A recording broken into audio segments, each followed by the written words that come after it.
안녕하세요. 오늘은 기토일간은 어떤 오행을 만나야 좋은지 식간별 조합의 희귀에 대해서 준비해 보았습니다. 먼저 난강망에 나오는 내용을 이렇게 계절별로 제가 준비했는데요.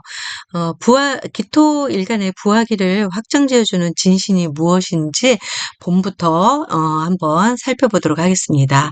봄 중에서도 인월의 기토는 전원이 아직 얼어 있어서 남은 한기 때문에 병화를 존신으로 한다. 이렇게 되어 있습니다.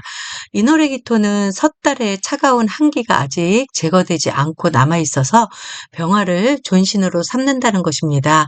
이때 병화로 따뜻하게 하면 만물이 자생하게 되니까 개수는 굳이 용신으로 삼지 않아도 됩니다.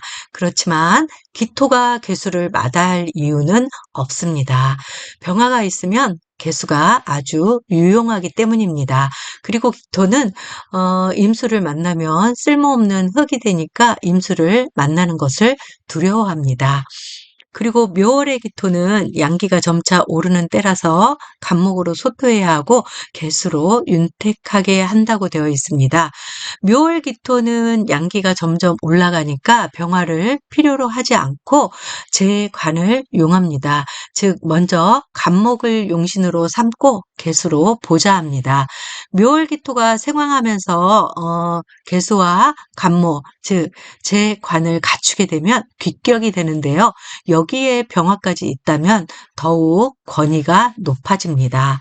그리고 진월의 기토는 화가 즉 곡식을 재배하는 때라서 먼저 병화를 쓰고 개수와 간목을 모두 쓴다. 이렇게 되어 있습니다. 진월에는 기토는 곡식을 재배하는 때라서 먼저 병화를 써서 토를 따뜻하게 하고 개수로 윤택하게 한 다음에 간목으로 소토해야 하니까 삼자가 모두 천간에 투한다면 중요한 관직에 오른다고 했습니다. 그런데 간목을 쓰는 이때는 주의해서 봐야 할 게 있는데요.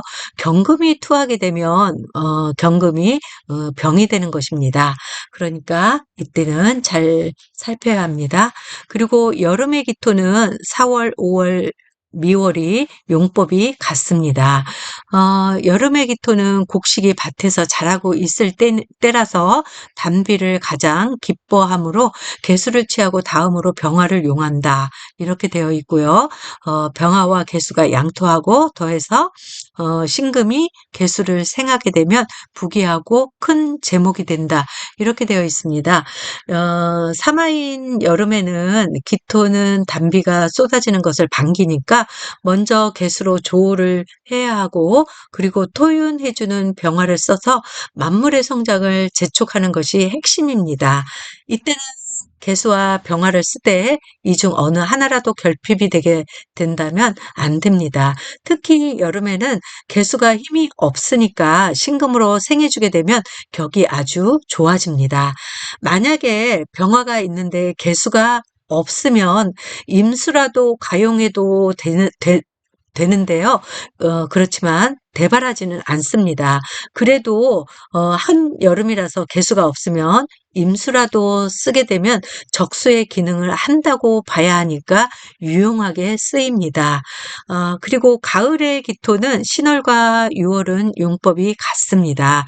가을의 기토는 가을 중에서 신월과 유월의 기토는 개수를 먼저 용하고 다음으로 병화를 쓴다. 그리고 병화와 개수가 양토하면 권위가 높은 상격을 이룬다. 이렇게 되어 있고요. 그리고 수월에는 토가 왕성할 때니까 간목을 취하고 개수와 병화로 보좌해야 한다. 이렇게 되어 있습니다. 가을의 기토는 만물이 수장이 되는 시기이기 때문에 외허 내실합니다. 이때는 한기가 점차 오르니까 병화의 따뜻함이 필수이고 그리고 거기에다가 개수의 자윤이 필요한데요.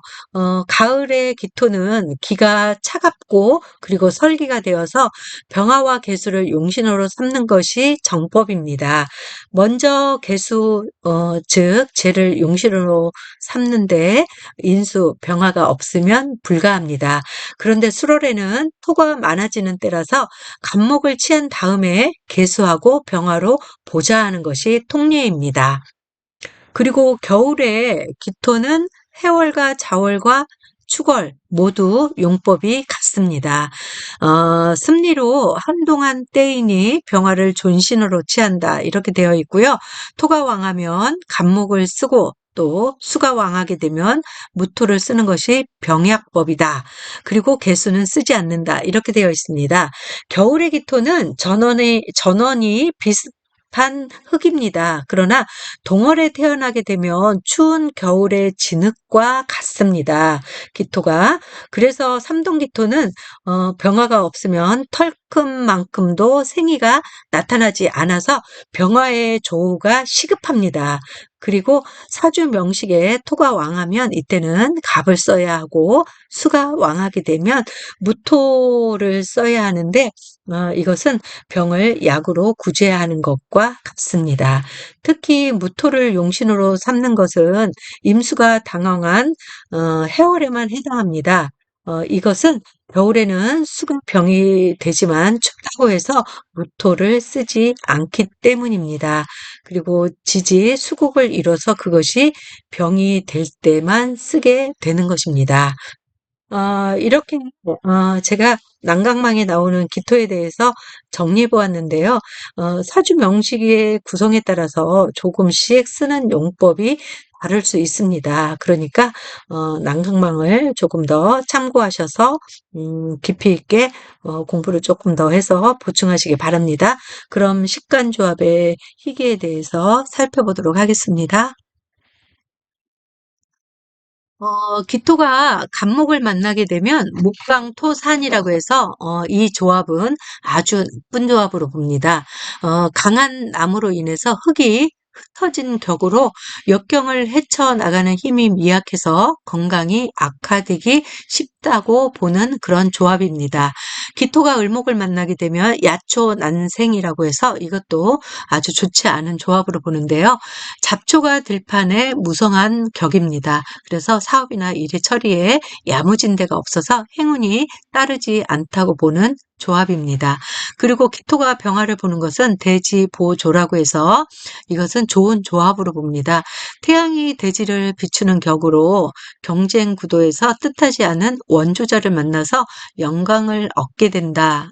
이렇게 보는 조합입니다. 그리고 기토가 정화를 보는 것은 주작임묘라고 해서 글자 그대로 보면 참새가 묘지에 드는 격이라고 그렇게 보는데요. 겉으로는 잘 드러나지 않지만 시간이 지나게 되면 괄목할 만한 성과를 내게 되는 그런 조합입니다. 기토가 무토를 만나게 되면 경련상배라고 해서 이것은 단단함과 부드러움이 서로 짝을 이룬 격으로 사회적으로나 개인적으로 대인의 관계가 원만해서 크게 성공한다고 보는 그런 조합입니다. 그리고 기토와 기토가 만나면 이것은 그리 좋은 조합으로 보지 않는데요. 복음연약이라고 해서 논과 밭이 붙어있는 형상이다 이렇게 봅니다. 그래서 일의 진행에 장애가 자주 발생해서 일이 진척이 되지 않는다 이렇게 보는 조합입니다. 기토가 경금을 보게 되면 이것도 전도형 격이라고 해서 좋지 않은 조합으로 봅니다. 엎어져서 넘어진 격인데요. 쓸데없이 말이 많고 자기 자랑이나 참견이 심해서 주변에서 호평을 받지 못하는 그런 조합입니다. 그리고 기토가 신금을 만나면 이것도 아주 좋지 않은 조합으로 보는데요.